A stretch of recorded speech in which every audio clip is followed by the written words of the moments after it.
O hi, welcome back to my YouTube channel. I am Shruti, second year student of government nursing college. तो ये Q&A का second part है, actually second video है, क्योंकि बहुत सारे डाउट मैं एक वीडियो में कवर नहीं कर पाई थी। तो अगर हाँ चैनल को सब्सक्राइब नहीं किया तो सब्सक्राइब भी कर लेना। तो चलो बिना बकवास के स्टार्ट करते हैं, ठीक है। तो एक डाउट था कि पेपर टाइम पे होते हैं कि नहीं, है ना, हमारे पेपर टाइम पे हो रहे हैं कि नहीं। देखो, मेरा एडमिशन हुआ है 2023 में, ठीक है। तो हमारे एडमिशन में ये पूरा मतलब रूल बुक में ये सब है कि हमारे पेपर होते हैं ईयरली वाइज, यानी एक साल पढ़ो फिर तुम्हारे पेपर होंगे, ठीक है। लेकिन जो हमारे अभी जूनियर आए हैं तो उनका पेपर होता है सेमेस्टर वाइज एक्चुअली, कि वो 6 महीने पढ़ेंगे फिर उनका एक पेपर होगा, फिर 6 महीने और पढ़ेंगे फिर उनका पेपर होगा। तो यानी एक साल कंप्लीट होने में उनके पेपर होते हैं 2 बार, ठीक है। तो हाँ, पेपर तो सबके टाइम पे हो रहे हैं। अगर तुम मेरा पूछ रहे हो तो हाँ, मेरे फर्स्ट ईयर के पेपर हो चुके हैं और उनका रिजल्ट भी आ चुका है, मार्कशीट भी मिल चुकी है। तो तुम ऐसा पेपर को लेके अब मत चिंता करो कि पेपर टाइम पे नहीं होते हैं। और हाँ, ये हाँ एक किसी ने बोला था कि किसी के साथ वो थर्ड ईयर में आ गए पर उनके फर्स्ट ईयर के पेपर नहीं हुए। तो वो हमारे सीनियरों के साथ था एक्चुअली। थर्ड ईयर में नहीं आ गए थे, उनका सेकेंड ईयर लास्ट चल रहा था और उनके फर्स्ट ईयर के भी पेपर नहीं हुए थे, जो कि हमारे आने के बाद हमारे सामने हुए हैं। तो ऐसा अब लोड मत लो, अब सबके पेपर टाइम पे होते हैं। तो तुम पेपर जैसा तो मत सोचो कि पेपर टाइम पे नहीं होता है। हाँ, तो अगर तुम प्राइवेट कर रहे हो या DME कॉलेज के किसी गवर्नमेंट कॉलेज में हो, मतलब DME वालों के गवर्नमेंट कॉलेज में हो, तो उसके एग्ज़ाम साथ में ही होते हैं, यानी यूनिवर्सिटी लेती है। तो एग्ज़ाम ऐसे अलग अलग नहीं होता है कि रीवा का पहले हो जाएगा, इंदौर का नहीं होगा, या तो इंदौर का हो जाएगा रीवा का नहीं होगा, नहीं। जो भी गवर्नमेंट और प्राइवेट कॉलेज हैं तो एग्ज़ाम साथ में होते हैं, यानी फर्स्ट ईयर के अगर एग्ज़ाम हो रहे हैं तो वो हर जगह MP में हर जगह एक साथ ही होंगे, मतलब एक ही दिन पे होंगे। तो फर्स्ट ईयर का तो हाँ, मतलब हर कॉलेज में ऐसा है, प्राइवेट और गवर्नमेंट में DME वालों में, कि एग्ज़ाम यूनिवर्सिटी लेती है और एक ही साथ लेती है, और रिज़ल्ट भी जो है तो एक ही साथ रिलीज़ होता है। तो एग्ज़ाम का टेंशन तो अब मत लो, सबके टाइम पे हो रहे हैं एग्ज़ाम। तुम भी आओगे तो तुम्हारे एग्ज़ाम पे भी टाइम पे भी होगा, तो इतना ऐसे लोड मत लो। और हाँ, नेक्स्ट क्वेश्चन था कि हम प्राइवेट कॉलेज ले लें क्या। तो देखो, प्राइवेट कॉलेज ले लेने का ऐसे बेनिफिट या ऐसा कुछ बहुत प्रॉस एंड कॉन नहीं है। मतलब मेन एक प्रकार से कॉन तो यही है कि तुम अगर गवर्नमेंट ले रहे हो तो उसमें अभी तक में रूल बुक में तो यही है कि तुम जॉब के लिए तुम्हारे जो है तो एंट्रेंस या कुछ भी एग्ज़ाम नहीं होंगे। जॉब पोस्टिंग के लिए बोल रही हूँ, वैसे एग्ज़ाम होंगे first year, second year, third year, fourth year, पर जॉब के लिए एग्ज़ाम नहीं होंगे। बट तुम्हारे ये प्राइवेट वालों के लिए तो एकदम कंफर्म है कि एग्ज़ाम देना ही पड़ेगा जॉब के लिए, चाहे वो मेल हो या फीमेल हो, ठीक है। नॉइज़ को इग्नोर करना, ठीक है। और नेक्स्ट क्वेश्चन था कि एक साल में जैसे फर्स्ट ईयर में होगा तो तुम्हें छुट्टियाँ कितनी मिलती हैं। तो मैंने बताया ना कि हमारा ये है कि हमारा ईयरली वाइज सेशन चलता है ना। तो हमें टोटल 56 छुट्टियाँ मिलती हैं। एक साल में हम 56 छुट्टियाँ ले सकते हैं, ठीक है। और बाकी अगर संडे आ रहा है तो संडे को तुम छुट्टी मिलेगी तुमको। लेकिन अगर वो 56 छुट्टियाँ, जैसे तुम्हें अगर दिवाली वैकेशन मिल रहा है उस बीच में संडे आ रहा है, तो तुम्हारी छुट्टियों में ही काउंट होगा, उसे तुम अलग से नहीं गिनोगे, ठीक है। तो मतलब ये मानो कि टोटल छुट्टियाँ तुम्हें 56 मिलती है। और गवर्नमेंट लीव पे, अगर गवर्नमेंट लीव है फिर भी तुम्हें कॉलेज आके ड्यूटी तो करना पड़ता है। मुझे और कॉलेजों का आइडिया नहीं है, पर रीवा में तो तुम्हें भले गवर्नमेंट छुट्टी है, सरकारी छुट्टी है, लेकिन तुम ड्यूटी करने आओगे, क्लास भले ना लगे पर ड्यूटी करने तुम आओगे। सिर्फ ये लोग संडे को छोड़ते हैं कि संडे को तुम मत आना, बाकी ऐसा कोई एक दिन नहीं है जहाँ तुम्हें आना ना पड़े। बताया ना, ऑफेंड मत होना, बस जानकारी दे रही हूँ, ठीक है। और हाँ, नेक्स्ट क्वेश्चन था कि गवर्नमेंट कॉलेज में जो है तो इंग्लिश मीडियम से पढ़ाया जाता है कि नहीं। तो देखो, मेडिकल कॉलेज में आ रहे हो तुम, तो मतलब गवर्नमेंट का सिर्फ नाम बहुत बड़ा है, नाम है, गवर्नमेंट स्कूल नहीं है, गवर्नमेंट कॉलेज है ये। और मेडिकल कॉलेज में आ रहे हो तो हिंदी में तुम्हें ऐसे बहुत कम ही चीज़ें मिलेंगी एक्चुअली कि हिंदी में तुम पढ़ो। तो सब कुछ इंग्लिश में ही पढ़ाया जाता है, पर हाँ, ऐसे कन्वर्सेशन किया जाता है कि तुम्हें समझ में आएगा। अगर तुम हिंदी मीडियम से हो तो भी तुम्हें दिक्कत नहीं होगी, और इंग्लिश मीडियम से हो तो भी तुम्हें दिक्कत नहीं होगी समझने में। तुम्हें प्रॉपर वे में समझाया जाता है, चाहे वो इंग्लिश का भी बच्चा हो या हिंदी का बच्चा, दोनों समझ पाते हैं, ठीक है। और रही एग्ज़ाम में लिखने की बात, तो तुम ऐसे मिक्सअप करके भी लिख सकते हो। मिक्सअप मतलब ऐसे कि अगर कोई बच्चा है जो हिंदी मीडियम से आया है, उसे ऑल टू ऑल इंग्लिश नहीं आ रही लिखने में, तो वो ऐसे कुछ वर्ड इंग्लिश के और कुछ वर्ड ऐसे समझाने के लिए हिंदी के भी वो लिख सकता है। अब नया रूल आ चुका है ना, क्योंकि जब से हम आए हैं उसके उसी टाइम से, अब तो शायद उसके 1-2 साल पहले से, कि हिंदी में भी अब पढ़ाई होगी। तो हिंदी में पढ़ाया तो नहीं जाता है, बट हाँ अगर तुम पेपर में लिख रहे हो तो तुम्हारे नंबर भी नहीं काटे जाएंगे एग्ज़ाम में, तो तुम लिख सकते हो। और बस क्वेश्चन का आंसर सही होना चाहिए, बाकी तुम हिंदी लिखो या इंग्लिश लिखो कोई मैटर नहीं है। और बाकी रही पढ़ाई की बात, तो तुम प्रॉपर इंग्लिश में ही पढ़ोगे जो कि दोनों बच्चों को समझ में आएगी, यानी हिंदी मीडियम वाले को भी और इंग्लिश मीडियम वाले को भी।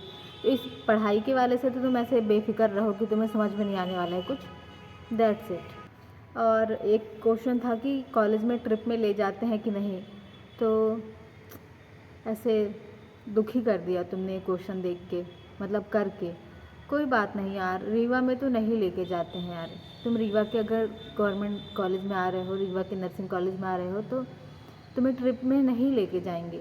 ट्रिप के नाम पे बस वो लेके कहाँ जाते हैं, कम्युनिटी पोस्टिंग जब होती है वो भी सेकेंड ईयर में होगी, फर्स्ट ईयर में वो भी नहीं, सेकेंड ईयर और फोर्थ ईयर में होती है कम्युनिटी पोस्टिंग। तो माँ तुम्हें वो बस में लेके जाते हैं कम्युनिटी में, CSC PSC सेंटर वगैरह जो होते हैं, बस वहाँ। बस ट्रिप के नाम पे तुम कॉलेज वालों के साथ बस यहीं जा सकते हो बस, और बाकी तुम्हें कोई ट्रिप वगैरह में नहीं लेके जाते हैं। किसी और कॉलेज में अगर लेके जाते हैं तो तुम कमेंट में बताना, अगर तुम किसी और कॉलेज से देख रहे हो तो। बाकी रीवा में तो नहीं है ऐसा यार, पता नहीं क्यों है ऐसा, बट नहीं है, रीवा में नहीं है ऐसा कि तुम्हें ट्रिप पे लेके जाएंगे, तो ये क्लियर है। हमें तो नहीं लेके गए, हमारे आगे वालों को भी नहीं लेके गए थे। जूनियर्स को लेके जाए बात दूसरी है, पता नहीं, पर ट्रिप में हमें नहीं लेके गए हैं एक्चुअली अभी तक, और कोई खोज खबर भी नहीं है कि वो लेके जाएंगे। और एक किसी ने कमेंट किया था कि मेरा EWS सर्टिफिकेट जो था, तो वो मतलब PNST का फॉर्म भरते टाइम तो नहीं था, लेकिन अब बन गया है, तो काउंसलिंग में मैं लगा सकती हूँ क्या। तो देखो, मुझे तो जहाँ तक आइडिया है, तो अगर एडिट का ऑप्शन आता है तो तुम कर सकते हो, बाकी अगर एडिट का ऑप्शन नहीं आता है तो तुम्हारा EWS सर्टिफिकेट शायद किसी काम का नहीं है। बट अगर आता है तो बेस्ट ऑफ लक, तुम लगाओ, कोई दिक्कत नहीं है। तुम्हारा EWS सर्टिफिकेट रहेगा तो तुम्हारी EWS रैंक के बेस पे जो है तो काउंसलिंग में तुम्हारा आगे चल के एडमिशन का प्रोसेस होगा। बट अगर एडिट का ऑप्शन नहीं आता है तो फिर नहीं लगा सकते हो। तो ठीक है, देखो कि अब आता क्या है और क्या ऑप्शन आते हैं रजिस्ट्रेशन टाइम पे, ये सब जब काउंसलिंग आएगी तभी पता चलेगा, दैट्स इट। और हाँ, एक क्वेश्चन था कि गैप सर्टिफिकेट कहाँ बनेगा, गैप सर्टिफिकेट कहाँ से बनवाते हैं। गैप सर्टिफिकेट जब बनता है जब तुमने 12th के बाद कुछ भी ना किया हो, मतलब 1-2 साल का तुम्हारा गैप हो गया हो, तुमने कुछ भी ना किया हो, या तो सिर्फ कुछ भी ना किया होगा मतलब कि तुमने कहीं पे एडमिशन नहीं लिया, बाकी तुम प्रिपरेशन तो कर रहे थे वो ठीक है, लेकिन एडमिशन नहीं लिया, कोई भी तुम्हारा एकेडमिक सेशन नहीं चल रहा है अगर 12th के बाद, तो वो तुम्हारा गैप में आता है। तो गैप सर्टिफिकेट बनता है तहसील में या कोर्ट में, जो भी तुम्हारे यहाँ है, तहसील है या कोर्ट है, वहाँ से तुम्हारा गैप सर्टिफिकेट बनेगा, वहाँ से, हाँ वहाँ से बनवा सकते हो तुम अपना गैप सर्टिफिकेट, ठीक है। ऐसे बहुत परेशान होने की ज़रूरत नहीं है, वहाँ से जाके बन जाएगा बस, दैट्स इट। और नेक्स्ट क्वेश्चन था कि हॉस्टल में मतलब जब तुम आते हो पहली बार फर्स्ट ईयर में, तो क्या 3 महीने तक कहीं नहीं जाने दिया जाता है ना। तो ये इसका बहुत मतलब ऐसे खुल के नहीं बता सकती हूँ मैं, देखो, पर ऐसा नहीं है कि तुम्हें कहीं नहीं जाने दिया जाता है, ऐसा बस बोलते हैं। ये देखो, ये मत सोचना कि मैं कोई चीज़ ऐसे लीक कर रही हूँ, नहीं, ऐसा नहीं है। मतलब ये है कि अगर तुम घर जाना चाहो तो जा सकते हो 1-2 दिन के लिए, बस हाँ ये है कि प्रोसेस वही है कि तुम अपनी जो है तो एप्लीकेशन दो, अपनी जानकारी दो, पूरा प्रॉपर वे में तुम बता के जाओ कि तुम यहाँ जा रहे हो। और संडे को आउटिंग में भी जाने दिया जा सकता है, संडे को तुम जा सकते हो कि कहीं घूमने जाना है फिर वापस आ जाओ। बस देखो, ऐसा जितना बताया जाता है इतने स्ट्रिक्ट रूल तो नहीं होते हैं। ये बताया ना कि कोई मैं रिवील नहीं कर रही हूँ, कोई सच्चाइयाँ नहीं बता रही हूँ, बस अगर इमरजेंसी है तो जाने दिया जाता है, ऐसे रोक टोक नहीं है। बाकी हाँ, एकदम से ऐसे ये नहीं है कि तुम बस घूमते रहो, कुछ बोला ही नहीं जाएगा, तो ऐसा तो बिल्कुल नहीं होगा, चाहे तुम किसी भी ईयर में रहो। बस हाँ ये है कि जाने दिया जाता है, प्रॉपर तुम बंधन में नहीं रहते हो कि तुम 3 महीने तक कहीं नहीं जा सकते हो। बस हाँ, एक बोलने की बात दूसरी है, पर वो तो तुम जब आओगे तो तुम्हें पता चलेगा, मैं यहाँ पे कुछ नहीं बोलूँगी, दैट्स इट। हाँ, तो हमें 56 छुट्टियाँ मिलती हैं, और जो जूनियर्स आए हैं हमारे, तो उनका बताया ना कि सेशन जो है उनका सेमेस्टर वाइज है, 6-6 महीने का। तो उनको एक सेमेस्टर में 28 छुट्टी मिलती है और दूसरे सेमेस्टर में 28 छुट्टी, यानी होती उनकी भी टोटल 56 ही है। बस वो 6-6 महीने करके दे रहे हैं कि 6 महीने में तुम 28 छुट्टी लोगे 28, और 6 महीने में तुम 28 लोगे, तो टोटल होंगी 56 ही। बस वो सेमेस्टर वाइज बांट दिया है, दैट्स इट। ठीक है। और हाँ, बहुत परेशान तो हो रहे होगे एक्चुअली, पर ठीक है, इतना भी परेशान मत हो, काउंसलिंग होगी।